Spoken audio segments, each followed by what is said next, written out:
Most couples think it's their spouse that's sabotaging their marriage. But honestly, so often it's the lies, it's the beliefs that you and I, the married people, hold on to that quietly destroy it without you even realizing that that's what's happening.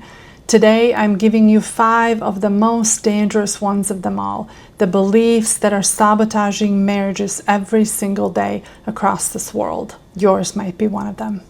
Belief number 1, it's too late for us. This belief sounds final, doesn't it? Couples say, we've been stuck for so long, there's just no way out, I can't see it. My own coach shared this with me years ago, and I want to remind you of this. Whether you think you can or you think you can't, you're right. I think the original quote was by Henry Ford. Tell me if that's right. But the reason that I'm bringing that up is, here's the truth. It's not too late until you two decide that it is. I've worked with couples for 13 years now who still found their way back to connection, back to each other, because they stopped believing this lie.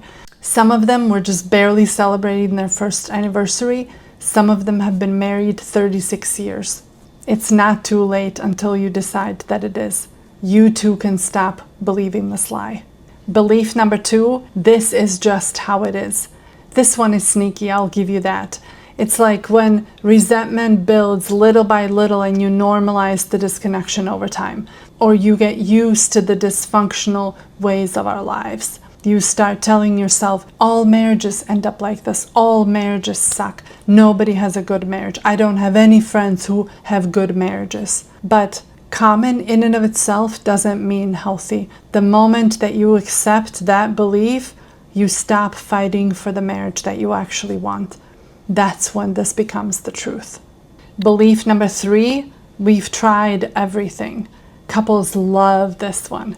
But here's the thing. Usually what happens is when I actually ask for more, everything means either nothing or it means 1 or 2 tiny little things. We try talking about the problem, but we talk about the same problem in the same way every single time. We try fighting better, but we keep yelling at each other because that's all we know how to do. We don't know any better. We don't know any different. They keep avoiding things, thinking that they're doing themselves a favor by doing that. They withdraw from each other, thinking that's going to bring about some peace. And then rinse and repeat. That's not everything. Real change happens when you learn new tools and you put them to use and you stop using the same old ones that never worked in the first place.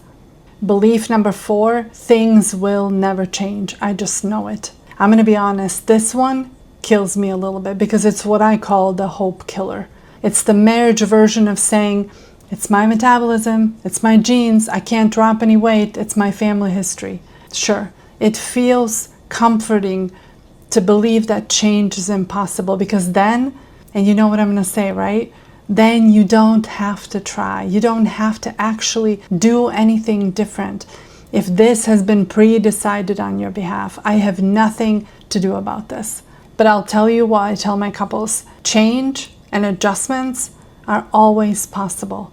The question is, will you and your spouse choose to make them? Belief number 5, I can fix this on my own. Marriage is relational by design. Trying to fix it solo is like trying to clap with one hand. Have you ever tried that? Without accountability, without guidance or some kind of an outside perspective, most couples just end up spinning in circles. Here's what it also means. You cannot fix your relationship going to see an individual therapist, meaning you seeing somebody, your spouse seeing somebody else, or a coach one-on-one, you both doing that individually, unless, big caveat here, unless you work with someone who has a relational lens to their work with their clients. RLT would be one of those. If that's not the case, the person that you're working with will only and always get the one-sided view, yours. They will never get to see you in the room with your spouse. They will never get to notice or hear from the other person. They will never have a full picture to be able to say, here's what your dance is and how to stop it. Here's how you're sabotaging this interaction with what you're doing, with how you're showing up. Even the healthiest marriages need help sometimes, and getting it doesn't mean that you failed. It means that you're serious about making it work. It means that you're committed. It means that you care enough to say, we might have come to the end of our rope, but that doesn't mean that that's the end of the rope. So let me ask you, which of these beliefs shows up most in your marriage? Drop it in the comments. Is it 1? Is it 2? Is it 5? I'd love to hear. And if you're ready to stop sabotaging your relationship and start building the marriage that you really want, check out this playlist. I walk you through all the things, why it feels like your marriage is falling apart, worst and best time to talk to one another, how to actually have the hard conversation with one another, how to make sure that you feel connected with your spouse all the time. I spell it all out. I give you the exact steps so that you too are set up for success in your marriage going forward. Because if you can change your beliefs, you can absolutely change your marriage.